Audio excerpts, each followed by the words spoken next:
Hello, all. Welcome back to Learning Partner. If you are new, please do subscribe. This is another channel where you can directly connect with me. We have around 1,000 plus members already who are working. We take live coding sessions and everything. To just get notified about those sessions, please do join this group. Fine. So React.js. अब what do we need before starting React.js? So हमें कुछ JavaScript के concept पता होने चाहिए, जैसे object destructuring हो गया, arrow function, what is arrow function, what is destructuring, template literal, what is template literal, what is module, like how do that import and export work, right? So JavaScript की कुछ basic चीजें हमें पता होनी चाहिए, not basic, advance level. ES6 features क्या है, basic as in for loop, variable, object, array those are very basic thing, spread operator, right? All these advanced concepts, some of the advanced concepts, not everything, but some of the advanced concept we should be aware. Okay, so once you have that knowledge, and obviously HTML CSS is also there, so अगर आपके पास HTML CSS और JavaScript का knowledge है तो आप React start कर सकते हो। नाउ React सीखने के दो तरीके हैं। एक तो आप बहुत डीप में जाके सीख सकते हो, सेम लाइक एंगुलर और व्यू ऑल्सो और नेक्स्ट जेस ऑल्सो। कोई भी आप टेक्नोलॉजी आप सीखते हो तो बहुत डीप में भी जाके सीख सकते हो, मतलब स्टार्टिंग से। बट अगर आपको कुछ पता नहीं है, अगर आपने अभी तक either it is React JS और एंगुलर, अगर आप टोटली न्यू हो, so from the first thing if you try to understand everything, it will be very difficult to learn that technology. Okay, अगर आप बिल्कुल नए हो तो अगर आप पूरा बेसिक से एकदम अच्छे से पढ़ने की ट्राई करोगे ना, तो आपको कुछ भी नहीं समझ में आएगा, क्योंकि बहुत सारे टेक्निकल टर्म ऐसे होते हैं जो कंसिडर्ड होते हैं कि आपको बेसिक नॉलेज पता होगा तभी आप समझ पाते हो, राइट? सो मैं जो वे पढ़ाता हूँ वो है कि जो काम की चीजें हैं, जब हम किसी प्रोजेक्ट पे काम करते हैं, when we work on any project, what are the things we should know, I will only focus on that. Okay. Once you are at a stable position, you understand what is React, how does React works, right? What are the areas where we should use React, or what's the difference between Angular, React, or JavaScript, right? After that, you can explore all the advanced things. Okay. Now, so before starting, first we need, if you want to set up the React project, first we need the Node.js software. So what you need to do, if you don't have it, Node.js, simply just search the Node.js, go to this site and download the latest stable version. Okay, version is 22.1. Even if you have the old one, it is okay. So just download this Node.js software in your system. It's a normal software. Just click on next, next, next, and you will be able to install it. After that, once you are done with installation of the Node.js, next thing you can directly create the React project. Okay. Before that, a quick intro on React. So React is a uh, open source library which is created by Facebook. Again, it's a single page application framework, just like Angular and Vue.js, right? So where we have a single page that will be running all the time, and all our UI will be rendered in that particular page. So we won't have multiple pages. A single page will be there, and inside that, in a body, in a particular day, our whole application will render. So that's the purpose of single page application. Okay. And in React, we use certain concepts, like obviously when we in React, like in Angular also, we can create with at least TypeScript or JavaScript also, and one more language is also there. Just like that in React, we can work with JavaScript also and the TypeScript also. So when we create the project, we have to specify, like, do you need a JavaScript? Do you need a project with JavaScript or with the TypeScript? So first we are going to see with the JavaScript, because most of you are familiar with the JavaScript. Then once we are done with the basic topic, then I will quickly explain you like what difference are there with the TypeScript. Basic concepts are almost same. Either you create a project with JavaScript or TypeScript. Just with TypeScript, we get data typing and everything. Okay, so that some things are there which we get additional in TypeScript. So that I will explain later.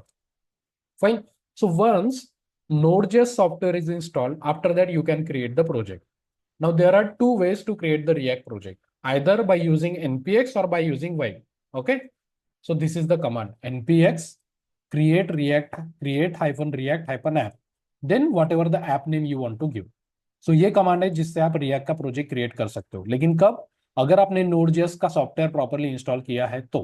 ठीक है, Node.js का setup होने के बाद आप project install कर सकते हो। अब लेट्स से मैं एक पर्टिकुलर फोल्डर ओपन करता हूँ, लोकल डिस्क डी, रिएक्ट का फोल्डर मेरे पास होना चाहिए. Let's create a new project, new folder, react hyphen bootcamp. So I have just created a folder. Now inside this folder, I have to create a project. Okay.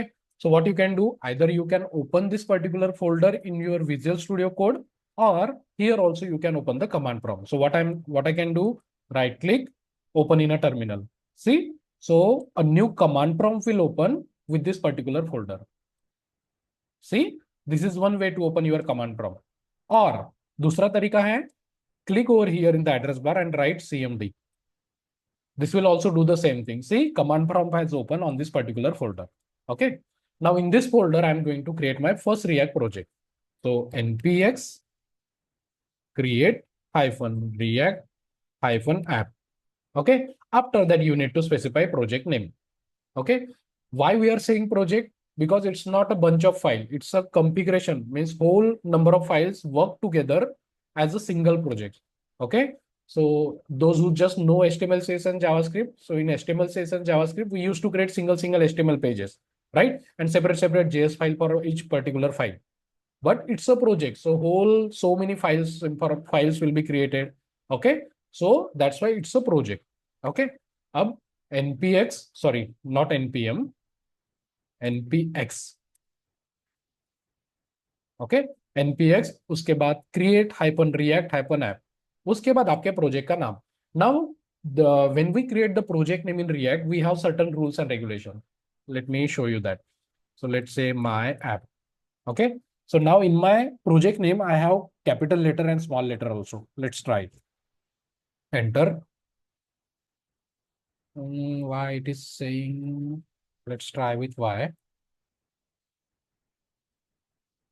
See, it is giving error because in the name we cannot have a capital letter.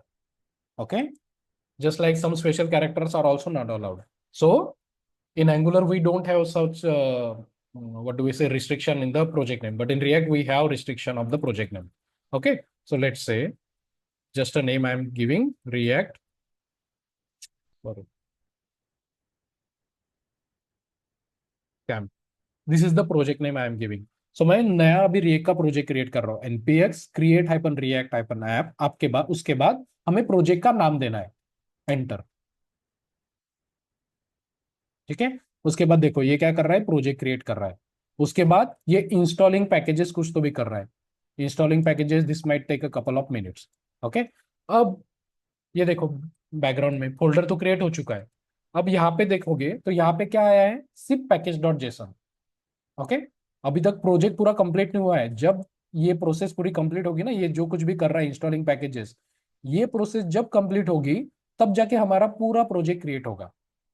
Okay, so once this process complete, then only our whole React project will get created. Okay. For now, I am just opening this particular folder in my VS Code. Let me just close the existing one. New window open करो. New window में जो अपन ने particular folder create किया है उसको open करो. Open folder D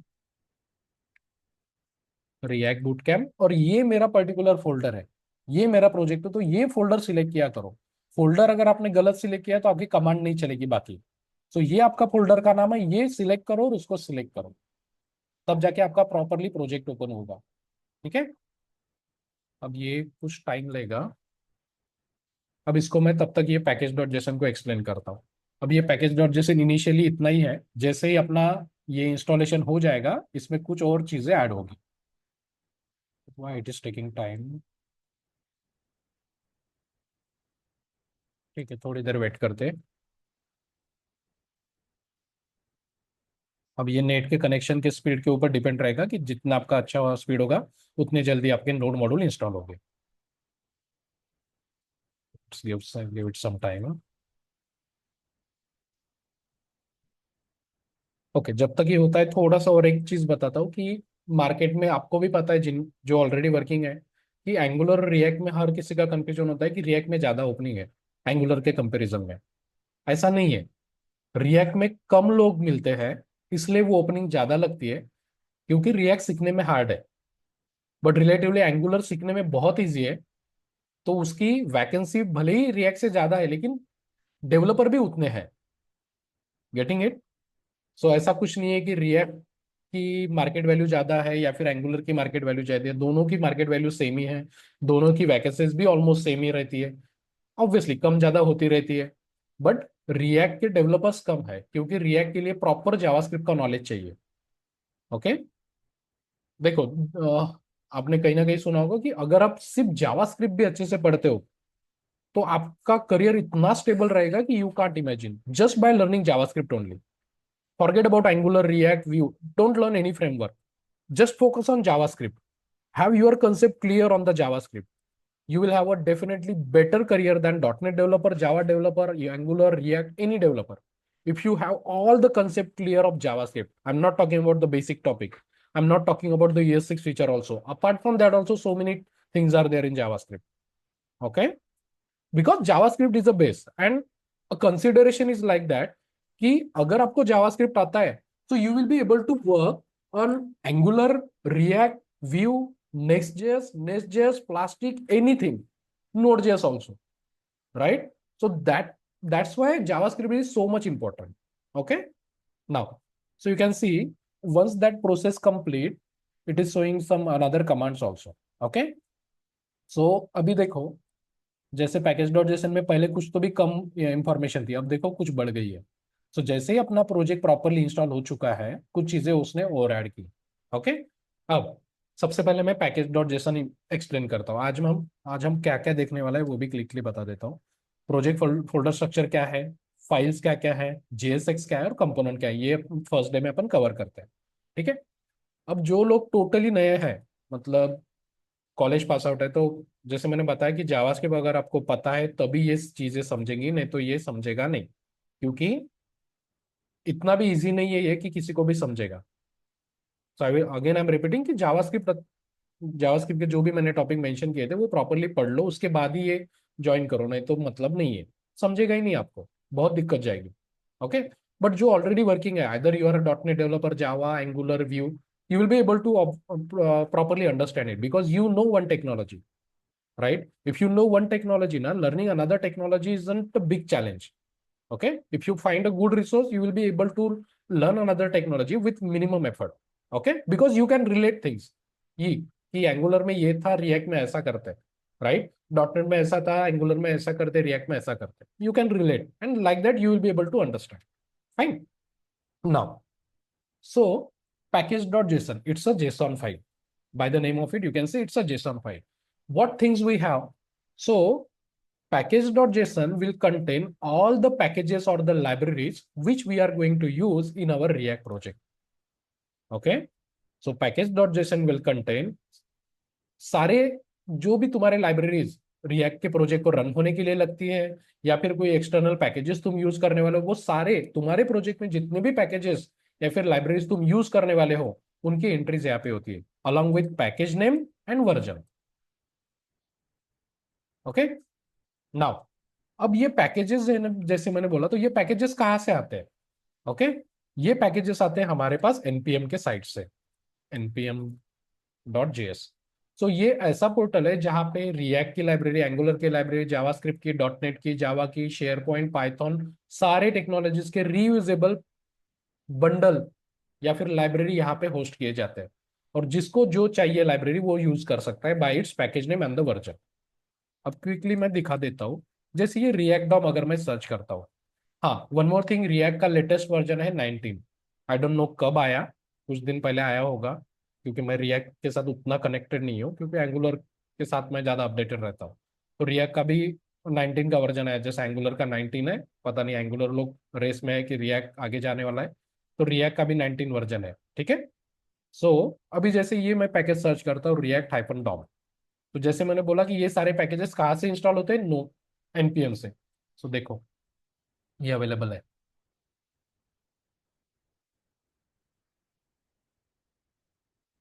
तो ये मेरा पैकेज का नाम है, और इसका ये लेटेस्ट वर्जन है 19.0.0। अब इसके बहुत सारे वर्जन भी आए हैं, ये देखो कितने वर्जन है टोटल, 2800, 2188। अगर हम स्टार्ट देखें एकदम स्टार्टिंग से, तो उन्होंने कहीं से तो भी स्टार्ट किया होगा। देखो 0.14.0 से स्टार्ट किया। अब स्टेबल वर्जन कौन सा है उनका, 19 चल रहा है। ओके। अब इसको इंस्टॉल मैन्युअली भी हम इसको इंस्टॉल कर सकते हैं, तो उसकी कमांड क्या रहती है, npm i आपके पैकेज का नाम। बट अब जैसे मैंने बोला कि अपने रिएक्ट के प्रोजेक्ट में whatever the packages we are going to use in our React project, all are listed over here. So you, ये जो प्रोसेस चल रहा था ना, npm इंस्टॉलिंग समथिंग, यहाँ पे प्रोसेस चल रहा था इंस्टॉलिंग पैकेजेस, तो ये एक्चुअली क्या कर रहा था कि पैकेज डॉट जेसन में जितने भी पैकेजेस के नाम है, वो वन बाय वन वो डाउनलोड कर रहा था और अपने नोड मॉड्यूल के फोल्डर में रख रहा था डाउनलोड करके। अब अगर देखने जाए तो यहाँ पे कितने पैकेजेस है, ये 4 है और ये 4 है, 8 ही पैकेजेस है। बट नोड मॉड्यूल में देखो तो बहुत सारे हैं, right. Here we only have 8, but in node module there are so many package.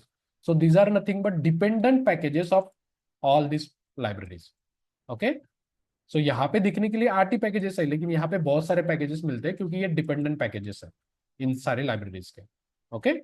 So package dot JSON will contain all the entries of the packages whatever you are going to use. Aditya, please don't use anything ना।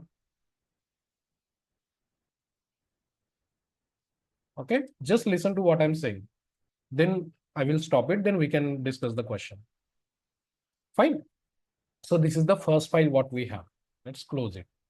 After that, package.log.json. This is not important for now. Later I will explain. Git ignore, like this is also not important when we connect this project with our repository. So what are the files which we want to skip? Those only we put it over here. Okay. Just a minute. Guys, please don't use anything because it is, this recording is going to be on YouTube only. So if you are writing anything again, like, I don't know, you are not understanding the gravity of it, then okay, don't use anything. Just listen. Now, so git ignore, again, I will explain when we connect this project to our repository. Now, inside that, we have first folder, that is SRC. So in SRC folder, we have our actual project. What are the project files we need for our React project to run? All files are over here. Okay. So now first file is index.js. First, okay, one more thing. As I said, React is a single page application. React क्या है? Single page application है। तो जैसे मैंने बोला कि single page application तो हमेशा एक ही पेज रहेगा, वही हमेशा अपना रेंडर होते रहेगा। So that is this page index.html. अब index.html में you see we have a div and we have provided an id to that div, that is root. Okay. सो ये हमारा सिंगल पेज है और इस सिंगल पेज में हमारे पास एक div है, उसको हमने आईडी दिया है रूट। अब सबसे पहले हमारी ये फाइल है, उसके बाद index.js में जाते हैं। तो देखो जो मैंने यहाँ पे आईडी दी है इस div को रूट, ये एलिमेंट मैं यहाँ पे सिलेक्ट कर रहा हूँ। देखो document dot get element by ID, अगर आपने जावास्क्रिप्ट पढ़ा है तो how do we select an element, by document dot get element by ID और document by get element by class name और query selector, there are multiple ways. So we are selecting this particular div by its id and we are making this particular div as a root element for our React app. Okay. So जैसे मैंने बोला कि ये हमारा single page application है, तो इस div के अंदर मेरा पूरा एंगुलर रिएक्ट एप्लीकेशन रन होता है। ओके। सो वही हम यहाँ पे बता रहे हैं कि ये मेरा पेरेंट एलिमेंट है, इसके अंदर मेरा पूरा रिएक्ट का एप्लीकेशन रेंडर होना चाहिए। ठीक है। So React dot root dot render, अब ये रेंडर क्या है ये सारी चीजें मैं बाद में बताऊंगा, क्योंकि जैसे मैंने बोला ना कि पहले दिन से अगर हम सारी चीजें सीखने का ट्राई करेंगे तो सीखने में दिक्कत जाती है। ओके। क्योंकि अगर मैंने ये रिएक्ट क्रिएट राउट क्या है और रेंडर मेथड क्या है ये भी अगर बताने गया ना, तो 2 सेशन इसी में वेस्ट हो जाते हैं। ठीक है। सो जस्ट अभी जो जो काम का है कि रिएक्ट आपको पता होना चाहिए कि हाँ रिएक्ट कैसे है। अगर आपको एंगुलर पता है तो रिएक्ट कैसे काम करता है, this is focus. Okay. Now जैसे मैंने बोला कि index.html में we have this div. In this div we are going to render our index.js. In index.js while rendering we are going to render our app component. So this is something like HTML tag, right? ऐसा हम कहाँ पे लिखते थे, HTML tag में ही लिखते थे। ये सेल्फ क्लोजिंग टैग लग रहा है, राइट। तो अब ऐप क्या है, मेरा कंपोनेंट है, तो वो जाएगा यहाँ पे। अब ये ऐप कहाँ से आ रहा है, तो यहाँ पे देखो इंपोर्ट। सो जैसे मैंने बोला कि from JavaScript we need some concept, so ये इंपोर्ट एक्सपोर्ट मॉड्यूल क्या होता है ये यहाँ से पता होना चाहिए। So this app we are importing from our app file app.js. Okay, अब सबसे पहले हमारी index.js थी, उसके बाद आती है हमारी app.js फाइल. तो यहाँ पे जाते हैं. अब यहाँ पे देखो, हमारा ये क्या है, फंक्शन है. अब अगर इसे देखने जाए तो ये क्या है, मेरा मॉड्यूल है. Why module? क्योंकि मैं यहाँ पे जो फंक्शन है वो एक्सपोर्ट कर रहा हूँ. ओके, सो एक जेएस है, एक जेएस में मेरा फंक्शन है, वो जेएस को मैं एक्सपोर्ट कर रहा हूँ. सो this is nothing but your module from your JavaScript. Okay, अब ये मेरा दूसरा कंपोनेंट है. पहली फाइल इंडेक्स.जेएस के अंदर मैं मेरा ऐप कंपोनेंट लोड कर रहा हूँ, और ये मेरा ऐप कंपोनेंट है. ठीक है, फिलहाल इतनी फाइल इंपॉर्टेंट है. अब प्रोजेक्ट क्रिएट तो किया मैंने, इसको रन कैसे करते हैं, how do we run this project? So what we have to do, we have to open a new terminal. So you can go to file, terminal, new terminal. I am opening a new terminal over here. So see, हमारा command prompt open हुआ है, लेकिन inside our visual studio code. अब now how do we run our React project? So npm start. So this is the project, this is the command to run the project. Now, so see, npm start. So this start is written over here in the script section in our package.json. That's why start. Okay. So when we run this particular script, by default, it is going to run this script. Means how do we start our React project? Okay. So enter. So now my project will compile and it will be hosted on particular port number. So you can see by default, it is running on 3000 port number, just like in Angular also, our project gets run on 4200, right? So in React, it's 3000. We can change this port also. I will come to that in further session. So now you can see once React project is running, ये सब कुछ default page आ रहा है. अब ये कहाँ से आ रहा है? तो हमारे ऐप कंपोनेंट से. देखो, दिख रहा है ये edit app dot JS save to reload, right? So ये हमारा ऐप कंपोनेंट है. ओके, अब मैं इसको, जो हमें एग्जिस्टिंग कोड मिला है, इसको मैं रिमूव करता हूँ. यहाँ पे मैं सिंपली लिखता हूँ h1,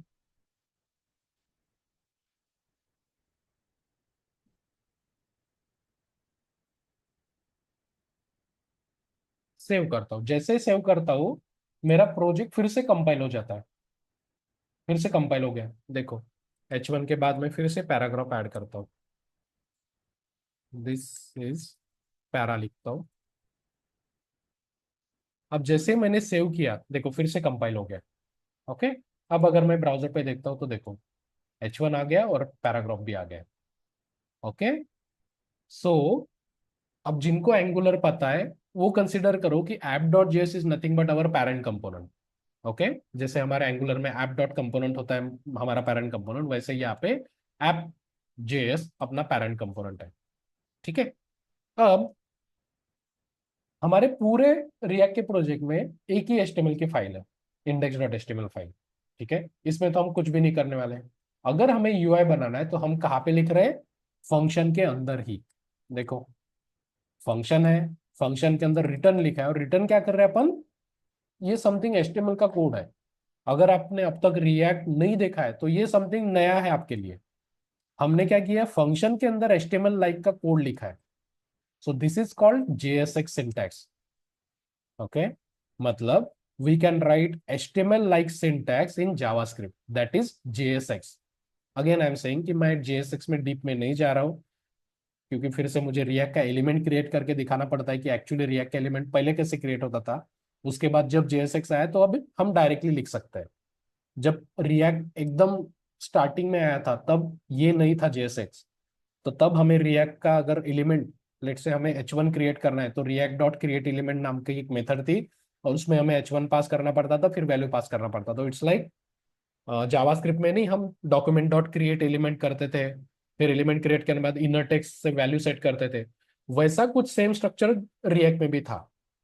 बट जब से जेएसएक्स आया है तो लिखने का तरीका आसान हो गया.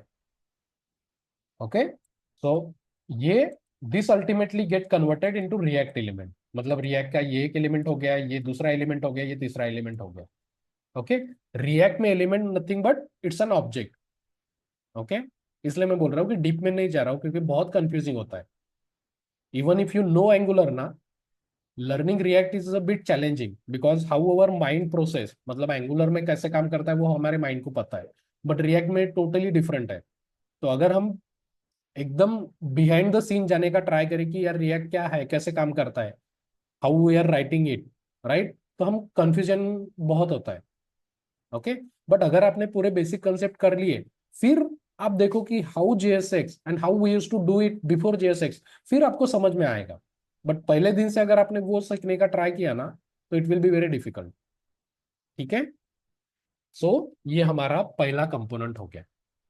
अब जस्ट एक बता रहा हूं इसलिए मैं दूसरा कंपोनेंट क्रिएट करके दिखाता हूं। अब रिएक्ट में दो टाइप के कंपोनेंट है। एंगुलर में एक ही टाइप का कंपोनेंट है, लेकिन रिएक्ट में दो टाइप के कंपोनेंट है। पहला कंपोनेंट था क्लास बेस्ड, उसके बाद आया फंक्शनल बेस्ड। अब जब रिएक्ट इनिशियली आया ना, तब हमारे पास क्लास बेस्ड कंपोनेंट थे। Okay, when we have when React.js came, it initially came with class-based component. Means instead of function, we used to have export class like that.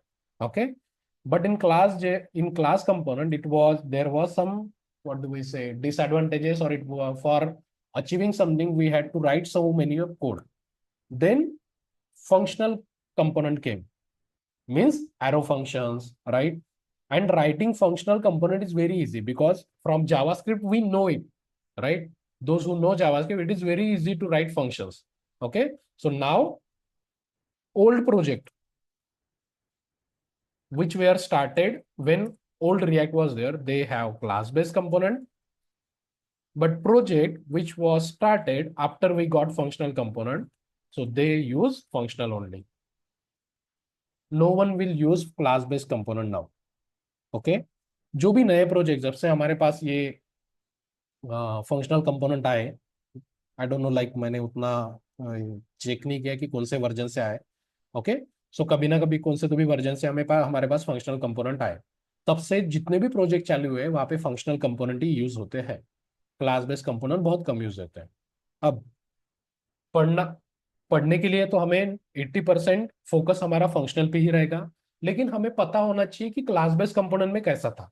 अब topic almost same ही है, it just a way how you create the component. कि component जो भी हमारे react के topic होंगे, right, वो same ही है। मतलब इवेंट कैसे लिखते हैं, डेटा बाइंडिंग, ये सारी चीजें सेम ही है। बट क्लास बेस्ड कंपोनेंट में कुछ चीजें अलग है, वही फंक्शनल में कुछ चीजें अलग है। ओके, अगर आप सोचते हो कि नहीं मुझे क्लास बेस्ड नहीं पढ़ना है तो भी चलेगा, क्योंकि क्लास बेस्ड बहुत कंफ्यूजिंग है और बहुत सारी चीजें याद रखनी पड़ती है। ओके, बट अगर आप सोचते हो कि नहीं मुझे फंक्शनली पढ़ना है तो इट्स ओके। बट अगर आप इंटरव्यू दे रहे हो और जिस कंपनी में आप दे रहे हो उनका प्रोजेक्ट अगर ओल्ड है, तो they will be asking you question on the class based. Okay, so इसलिए क्लास बेस्ड कंपोनेंट कैसे काम करता है, वहां पे क्या चीजें होती थी, उसके लाइफ साइकिल इवेंट क्या है, वो भी पता होना जरूरी है। Okay, fine. नाउ जब हमने प्रोजेक्ट क्रिएट किया तो हमारे पास ऐप डॉट जेएस एक कंपोनेंट था। अब मुझे खुद का एक कंपोनेंट क्रिएट करना है। अब खुद का कंपोनेंट मैं पूरा हाथ से लिख के भी क्रिएट कर सकता हूँ, बट मेरे पास एक एक्सटेंशन बना हुआ है, एक्सटेंशन यूज कर रहा हूँ मैं। तो वो एक्सटेंशन है रिएक्ट जेएस कोड स्निपेट। तो एक्सटेंशन में जाओ, सर्च करो रिएक्ट जेएस कोड स्निपेट, ये इंस्टॉल करो। उसके बाद अगर आपको कंपोनेंट क्रिएट करना है तो कुछ बाय डिफॉल्ट कोड आप लिख सकते हो, जैसे एंगुलर में नहीं हम CLI कमांड यूज करते हैं, वैसे यहाँ पे भी होते हैं। लेकिन बाय डिफॉल्ट नहीं है ये कोड, ये एक्सटेंशन यूज करना पड़ता है तभी जाके वो काम करेगा। ओके, तो अब मैं SRC फोल्डर के अंदर एक फोल्डर क्रिएट करता हूँ कंपोनेंट्स नाम का। ठीक है, मैंने एक फोल्डर क्रिएट किया।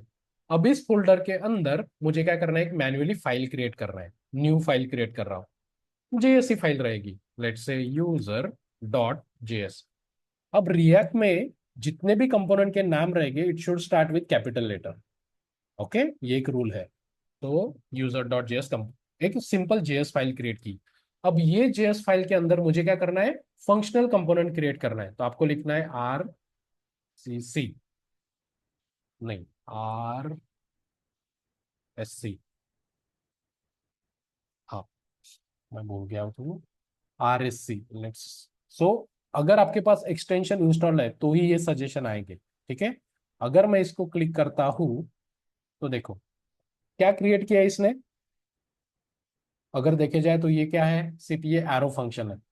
और यहाँ पे इसने एक इंपोर्ट किया और इस फंक्शन को इसने एक्सपोर्ट किया, दैट्स इट। अगर आपके पास वो एक्सटेंशन नहीं है तो भी ये हाथ से लिख सकते हो आप, right, but just to save the time we have that extension and we can create quickly, right. So जो भी आपके फाइल का नाम था वही फंक्शन का नाम दे दिया इसने। तो बेसिकली हम अगर देखने जाए तो what is component in React JS, तो component is nothing but a function. What the purpose of this function, it will return some HTML code, ठीक है। ये ऑब्वियस इंट्रो क्वेश्चन है रिएक्ट जेएस में कि what is component in React JS. In React JS component is nothing but a function which has which is going to return some set of HTML code, okay. ये react JS के component की simplest definition है, okay. अब जब हमने react JS का component create किया user, तो इसके अंदर देखो एक पैरेंट ड्यू मिला। रिटर्न क्या कर रहा है, ये HTML कोड रिटर्न कर रहा है। अब इसके अंदर मैं लिखता हूँ पैराग्राफ, ओके।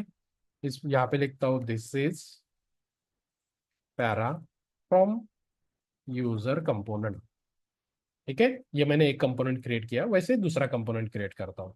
फिर से राइट क्लिक कंपोनेंट के ऊपर, new file, admin dot JS, फिर से RSC लिखो, आपका एक कंपोनेंट क्रिएट होगा। यहाँ पे लिखता हूँ H3 में दिस इज फ्रॉम, क्या था, एडमिन कंपोनेंट, या फिर पेज लिखता हूँ, ठीक है। तो हमने क्या किया, दो कंपोनेंट क्रिएट किए। अब मैं side by side properly open करता हूँ। ये मेरा एडमिन हो गया, यूजर कंपोनेंट के नीचे ओपन करता हूँ, ठीक है। अब प्रॉपरली ध्यान दो, ये मेरा ऐप कंपोनेंट है, that is my parent component, ठीक है। उसके बाद मैंने दो कंपोनेंट क्रिएट किए, एडमिन कंपोनेंट और यूजर कंपोनेंट। यूजर कंपोनेंट में मेरे पास पैराग्राफ है, एडमिन कंपोनेंट में मेरे पास S3 है, ठीक है। अब मैं सेव करके देखता हूँ, तो देखो यहाँ पे तो कुछ नहीं आ रहा है। यहाँ पे कौन सा कंटेंट आ रहा है, जो मेरे ऐप जेएस में था वही आ रहा है। तो ये जो आपने कंपोनेंट क्रिएट किए, ये अपने आप तो रेंडर नहीं होने वाले, इनको रेंडर करना पड़ेगा, ठीक है। तो मैं क्या करता हूँ, इस डिव के नीचे, पैराग्राफ के नीचे टेबल लेता हूँ, टेबल के अंदर TR लेता हूँ, TR के अंदर एक TD लिया मैंने। ऐसा जरूरी नहीं है, जस्ट मुझे दिखाना है प्रॉपर, उसके लिए मैं टेबल TR का स्ट्रक्चर ले रहा हूँ। दूसरा TD। अब मुझे करना क्या है, ऐप कंपोनेंट में एक टेबल लिया मैंने, टेबल के अंदर TR है, TR के अंदर दो TD है। In first TD I need to render this user component. So how do we render the user component, see, directly as a HTML tag. तो अभी मैं यहाँ पे क्या लिख रहा हूँ, देखो जैसे मैं यूजर लिखता हूँ, देखो सजेशन में आ रहा है ये, जैसे मैंने यूजर लिखा, देखो सजेशन में आ रहा है। ऊपर भी ध्यान दो, यहाँ पे अभी इंपोर्ट में कुछ भी नहीं है, बट जैसे मैं यहाँ पे सिलेक्ट करता हूँ, देखो यूजर कंपोनेंट का इंपोर्ट आ गया, ओके। तो ये क्या हुआ, मैं अभी एक्चुअली क्या कर रहा हूँ, यूजर, ये नथिंग बट मेरा फंक्शन है, तो ये function as a HTML tag यहाँ पे लोड कर रहा हूँ, ओके। मतलब समझने के लिए कंसिडर करके चलो। But what I'm doing actually, I'm going to render user component into my app component into this particular TR. Okay. Now in second TD, now in user component, I have explained how we can do this automatically. Now over here, I'm going to write it. First, I'm going to write import statement. What I'm going to import? Admin from dot slash component slash admin. Okay. Now, either you can write like this with self closing bracket, or you can have like this also. Okay. How do you render a component? Either a self-closing or like this also. But you need to import a component first, then only you can render. Okay. Now let's save and check. So now you can see this is para from user component is getting printed, and this is from admin page is also getting printed. Means in app component, we have successfully rendered user component and admin component. Understood? So just like this, we create multiple component. Ab, how many components you will create? Ab just for understanding, consider component is just like a page for you. Okay, for some days. Okay, just to understand properly, component को कैसा consider करोगे, as a page. अगर आपको किसी ने बोला कि एक पेज क्रिएट करो रिएक्ट में, so what you will do, you will create a component, okay. So this is basic what we can go for a first session. Okay, let me just pause the recording. We can go with the questions. A page for the first page, Sorry. the first the user component, it will come like normal, the this para from the user component, use component. Hmm. But in that admin page, it is coming in bold. Like how it decide, like it is coming No, like no, those. no. See, here we have P tag and here we have Okay. S3. That's Oh, why sorry, bold. sorry. Okay. Okay. Yeah. Next question. Sir, I just asked what are the advanced JavaScript we must know. I see in the chat. Those are the only one we have Yeah. to Spread focus, or operator, there are some? spread operator, arrow function, module, right? Template literal, map. How do we use map on array? That's it. Basic things only Oh, from apps. Not everything. Okay. so Yeah. kind of it will take 1 or 2 days to. Yeah, 1 or 2 days it will take for revising those. Okay. Okay. And destructuring. Destructuring is important. Yeah. Next. Anyone having question? तो हाँ. तो multiple component जब होंगे, अभी तो दो ही component है, सब बिग प्रोजेक्ट रहेगा तो कंपोनेंट ज्यादा रहेंगे, राइट? करेक्ट. सो तो सारे कंपोनेंट्स ऐप डॉट जेएस में ही इंसर्ट करना नहीं. पड़ेगा? अब एंगुलर में रेफरेंस करो. एंगुलर में जब पढ़ाता हूँ तब हम वैसे ही करते थे. पहले कंपोनेंट क्रिएट करते थे और ऐप कंपोनेंट में रेंडर करते थे बाय यूजिंग इट सिलेक्टर. या then we implement routing. Correct. Yes. Same like that over here also we have routing. Here also we have to create the routes and then we can have a navbar and whatever the routes name. Just like how you do in Angular, same thing over here. Just syntax will be different. Okay. Okay. And one more thing sir, अभी आपने बताया कि कुछ project JavaScript में है, कुछ project TypeScript में, react के हम कर सकते हैं, राइट? हाँ. सो मतलब वो कैसे समझ में आएगा और कब वो जरूरत रहता कि जब नहीं जावास्क्रिप्ट नहीं करना एक है और तो कब रिएक्ट? नहीं नहीं नहीं. When company create project, either they will go with JavaScript or TypeScript. जब प्रोजेक्ट क्रिएट करते ना तो कोई कंपनी टाइपस्क्रिप्ट के साथ करती है, कोई कंपनी जावास्क्रिप्ट के साथ करती है. एक ही प्रोजेक्ट में ओके. टाइपस्क्रिप्ट और जावास्क्रिप्ट नहीं यूज होगा क्योंकि when we create the project see the command, right. So अगर हमें जावास्क्रिप्ट चाहिए तो ये कमांड है, अगर हमें टाइपस्क्रिप्ट चाहिए तो ये कमांड है. ओके. सो दोनों का कॉम्बिनेशन नहीं होगा, आइदर जावास्क्रिप्ट और TypeScript. Okay. Okay. Fine. And sir one more question, sorry. Sir app dot JS में जो फंक्शन जो लिखा है ना, वो समझ में नहीं आया. समझ में मतलब फंक्शन ऐप रिटर्न जो है वो. सी what is component? Component is basically a function which is going to return HTML code. Correct. So यहाँ पे या. भी देखो, यहाँ पे क्या कर रहा है, ये नथिंग बट फंक्शन है, ये नॉर्मल फंक्शन है. ये क्या कर रहा है, ये HTML रिटर्न कर रहा है. बट इस HTML के अंदर क्या है, H1 है, P1 है, टेबल है, TD है. इस TD के अंदर हमने क्या किया, यूजर कंपोनेंट, मतलब नथिंग बट यहाँ पे क्या रेंडर होगा, इस फंक्शन के अंदर से अपन ने क्या रिटर्न किया है वो यहाँ पे रेंडर होगा. यहाँ पे क्या रेंडर होगा, ये. Clear. Okay. Okay. Nothing but return हो रहा है HTML का कोड, तब जाके रिटर्न हो रहा है तो वो ब्राउजर में दिखेगा. Okay. Okay. Yes. Fine. Next. So, या. yes, sir, when we are using a white at the rate latest, then we are they are giving options for other languages, TypeScript and Vanilla JS and everything. Vanilla JS So means not, JavaScript. yeah, so not need you using NPX. See, it's just either you can create by using Vite also or normal NPX Yeah, also. Same project, yeah. both are going to create. And Okay. actually, I'm also learning at the time.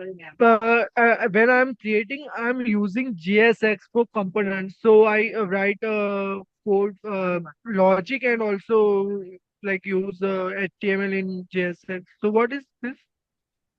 No, I didn't get your question.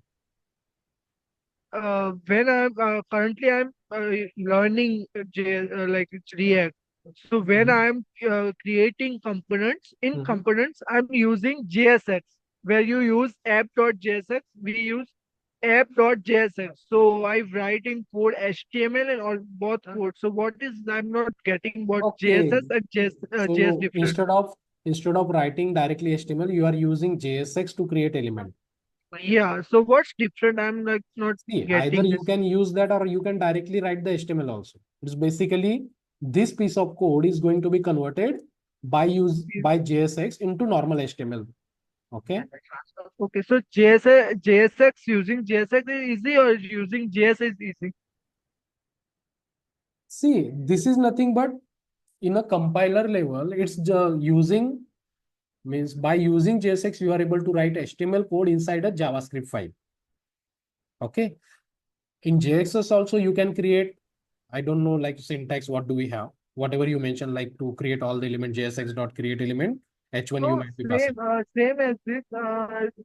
In return part, we are writing HTML code, and upper return, we are using like writing a logic cover where Okay, we are Bhavesh, using yeah. use state and everything. Listen. I am also not sure like how we write that because I have not explored that much.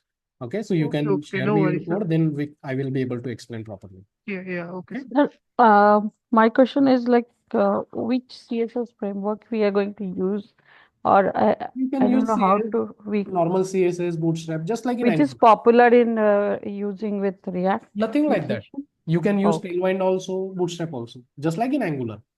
Okay. Okay. CSS is a different thing, na? It doesn't So have to. it is like a different CSS file for every component, or is it Yeah, somewhere we can different? create extra CSS file for every component, and you can import it over here. Okay. Just like Just in like Angular. our Right. Angular app. Right. But we have to manually create it. It doesn't Okay, come, manually right? create. Okay. तो अपन angular में angular material और prime NG use करते हैं, तो यहाँ पे क्या करते यहाँ हैं? पे भी उनके कुछ जैसे एंगुलर में हम एजी ग्रेड यूज करते हैं, यस सर. यहाँ पे भी एजी ग्रेड यूज होती है. ओके. ओके. जैसे एंगुलर में भी बूटस्ट्रैप की खुद की एक लाइब्रेरी है, वैसे इनके भी बूटस्ट्रैप की खुद की एक लाइब्रेरी है. उनके बूटस्ट्रैप के कंपोनेंट अपन डायरेक्टली यूज कर सकते हैं. ओके. जैसे एंगुलर में एक्सटर्नल लाइब्रेरी यूज करते हैं, वैसे यहाँ पे ऑब्वियसली सिंटैक्स थोड़ा डिफरेंट होगा. Okay fine. या Sir, in Angular, like we'll use multiple pages into one page. So we'll have the routing module and all, right? So in here this, also we create module. Here also we will be creating routes. like we have the app module. So like that, we have similar thing. We will see, just like in Angular, how do we create the route, right? Then use this route in our navbar. Same thing over here, just syntax will be something different. Okay. Okay, sir. Okay. Once we complete the basic topic, we will start routing, then you will understand. Okay, sir. Whatever we can do in Angular, all we can do in React. Similar concept, what do we have over there? Similar over here also. Okay. Okay, sir. Yeah. Fine then. I have one question. Can Yes. project be run as a standalone instead of if I don't have internet connection? Let's say just like we set up a JVM and then we run Java internally. Same way, can the React project be a standalone version, or it needs internet? No, it's a standalone only. No? You don't need anything. Once But you when do you run the npx or nbm some commands, it was fine. First time when you create the project, you need internet. Otherwise, how this node module folder will be downloaded? No? I see. Okay. First Only time. one time. Yeah. After that, to run the project, you don't need internet. Gotcha. Fine. Thank you all. So every day, at least half hour session will be there based on the topic. We will little bit increase by 10-15 minutes. And questions, keep it limited. It should not be like that. You are not joining sessions daily and you are asking random questions, because ultimately you will be wasting my time also and everyone time also. Okay. So attend daily. Okay. And where can we access recording? Recording I will be putting on YouTube only. Okay. Okay. You will share those links in the group. Yeah. Okay. And trust me, React is easy. The way I will be explaining, just do as I'm telling, you will be able to understand React. Okay. This is not the first time I'm explaining. I have completed 6 batches just for dedicated React. People have trained and they got placed also, and then they are properly working also. Okay. So just do what I'm doing regularly. You will be able to understand it. Okay. Yeah, fine. Thank you all. Thanks for joining.